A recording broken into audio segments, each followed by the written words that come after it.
Hey guys, what's up? Ivattu ನನ್ನ customer, very good customer, Mr. Namgil. He's an ex-army. He travels from Bailkoppa to Nepal. That is around 2,300 kilometers.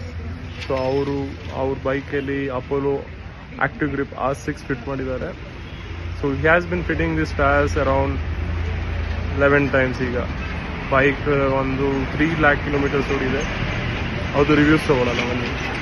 मुझे आप बताइए आपका experience कैसा रहा Apollo active grip R6 के साथ। पहले नमस्ते। फर्स्ट है अब ऐसे लॉन्ग टाइम में दौड़ने टाइम में टायर सबसे बेस्ट अपोलो है। पोलो इतना ग्रिप अच्छे है, उसका लास्टिंग भी अच्छे बढ़ते हैं, उसका टायर बहुत बढ़िया है टायर। तो आप कैसा ट्रैवल करते हो? यहाँ से बाइलकोपा से आप नेपाल ट्रैवल कर चुके हो। हाँ। तो आपको पूरा रास्ता में कैसा ग्रिप मिला आपको? अभी ऐसे रास्ता में नेपाल का अंदर बीच में ऑफ रोड ऑन रोड पूरा आता है। अभी ज्यादातर पूरा ऑफ रोड ज्यादा आते हैं इसका। इस ऑफ रोड में उसका पोलो का ग्रिप इतना फर्स्ट क्लास है उसका। यस ओके मिस्टर नामगिल, मेरे साथ में Namgil is a long customer. Wish him all the best. He's going again to Nepal.